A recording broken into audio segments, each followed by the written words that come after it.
اعوذ باللہ من الشیطان الرجیم بسم اللہ الرحمن الرحیم الصلاۃ والسلام علیک یا رسول اللہ وعلی آلک و اصحابک یا حبیب اللہ صلی اللہ علیہ وسلم۔ آج کی بحث کریں گے ماں پر۔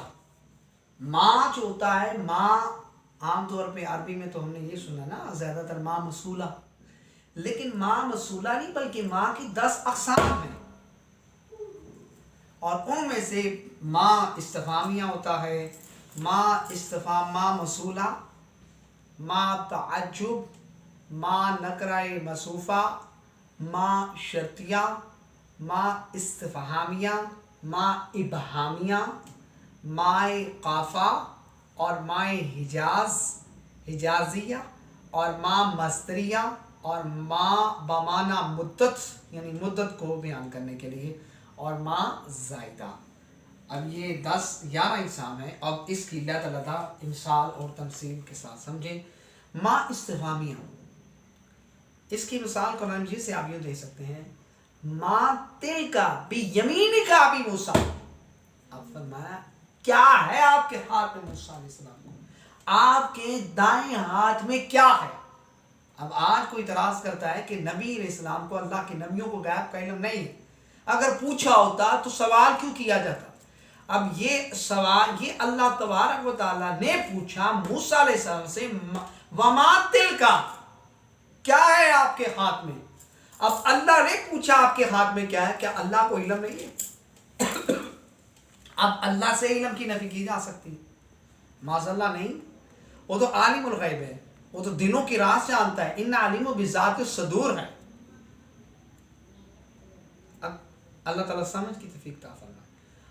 انفق ما عندک، اب یہ جو ہے خرچ کرو جو تیرے پاس ہے۔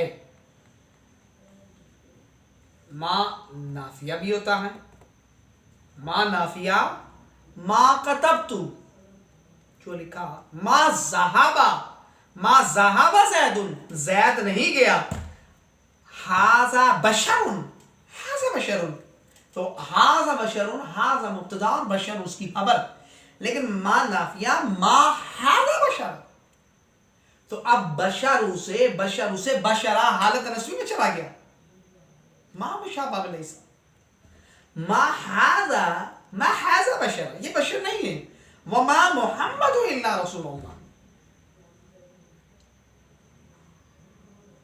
ما ابہامیہ، آتانی کتاب الماء، کتاب مجھے یہ دو، اور سورہ بقرہ کے اندر جو ہے ما ابہامیہ جو ہے وہ اس کی مثال سورہ بقرہ کے اندر، ان اللہ لا یستحیی ان یضرب مثلا ما بعد، مثلا ما، اب یہاں پر اللہ تعالیٰ نہیں گیا فرماتا مچھر کی مثال دیتے ہوئے، اب یہاں پر جو ما ہے یہ ابہام ہے۔ ما مصدریہ بھی ہوتا ہے، لاہم عذاب شدید بما ناسوا یوم الحساب،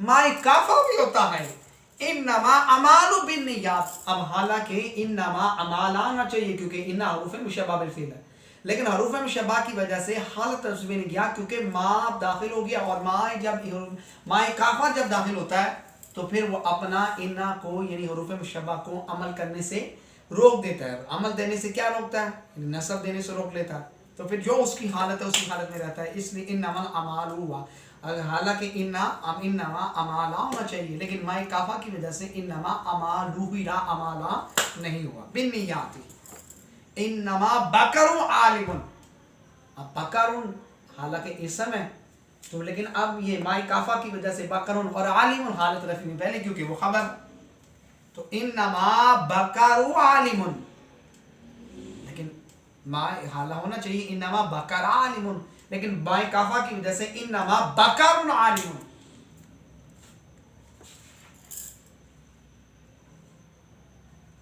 ماء زائدہ، فبما رحمت من اللہ، اب یہاں پر جو ماء ہے ماء زائدہ ہے، اللہ کی رحمت کی وجہ سے دل نرم ہو گئے، تو یہاں پر فبی رحمت اللہ، ماں کے بغیر بھی جملہ مکمل ہو سکتا ہے، لیکن اب ماں کے بغیر جملہ بھی مکمل ہو سکتا ہے، لیکن یہاں ماں لانے کی کیا فائدہ ہوا یہ ما یہاں پر اس کے بغیر بھی گزار ہو سکتا تھا، لیکن یہ ما زائدہ ہے، اور ما زائدہ کس لیے آتا ہے؟ کلام کے اندر حصر تاکید کا معنی پیدا کرتا ہے۔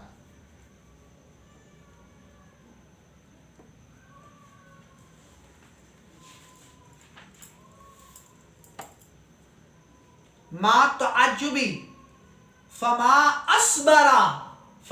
اصبرہم علی نارہ۔ اب یہاں پر ما تعجب، کیا عجب ہے ان کا حوصلہ کہ جہنم کا برداشت کرنے کے لیے تیار ہیں، جہنم کو برداشت کرنے کے لیے تیار ہیں۔ اب یہاں پر جو ما ہے یہ ما تعجب ہے، ما نکرہ مصروفہ، ساء ما یحکمون۔ اب وہ شہر جس کا وہ شہر بری شہر جس کا وہ حکم لگاتے ہیں۔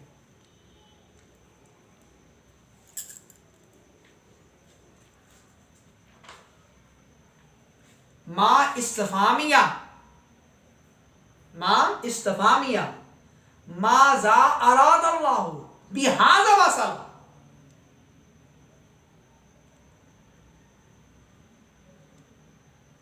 ماء کافہ کی مثال حدیث سے دے دی، اور یہ قرآن مجید سے انما الہکم، حالانکہ انما الہ ہونا چاہیے کیونکہ حروف میں شبہ ہے، لیکن ماء کافہ کی وجہ سے انما الہکم بھی ہوا، انما الہکم الہ ہوا۔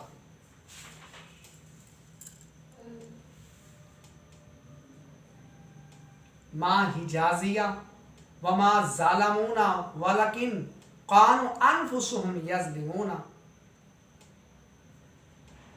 اور مائے مدت، یعنی مدت کو بیان کرنے کے لیے تو جاءنی مبارکہ اینا ما کنتا و اوصینی بالصلاۃ والزکاۃ ما دمت حیا۔ اب برکت ہے جہاں بھی رہو، نماز کی پابندی اور زکوٰۃ کی پابندی کا حکم جب تک تم زندہ ہو، ما دمت، جب تک تم زندہ ہو۔ تو اب یہ جو ماں ہے یہ ماں مدت کے لیے، کب کے لیے مدت؟ جب تک تم زندہ ہو۔ تو پھر ماں جو ہوتا ہے مدت کے لیے بھی آتا ہے، لیمیٹیشن کے لیے۔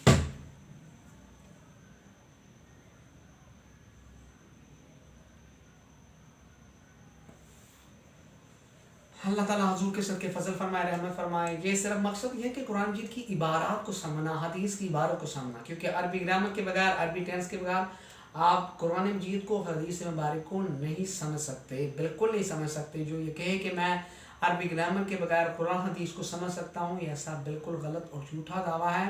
تو یہ کیونکہ یہ میرے سامنے جو حدیث کی کتب پڑھی ہے یہ بغیر عراب کے، اس پر کوئی عراب نہیں ہے۔ یہ فارمولے آتے ہوں گے تو آپ بغیر عراب کے اس کو خود لگا کر خود اس کا ترجمہ کر سکتے، پھر آپ کو پتا چلے گا کون حق پہ کون سچ پہ۔ پھر آپ کسی مرزا کے ہاتھ میں نہیں جائیں گے۔ علمی کتاب جہادت کے پنڈ کے پاس آپ کبھی ہاتھیں نہیں لگیں گے جب آپ کو عبارت خود پڑھنی آگے بغیر عراف کے۔ اللہ فضل فرمائے، رحمت فرمائے۔ چینل کو سبسکرائب کریں، بیل کا بٹن دبائیں تاکہ ہر آنے والی نئی ویڈیو آپ تک پہنچتی رہے۔ صلی اللہ علی محمد۔ السلام علیکم ورحمۃ اللہ۔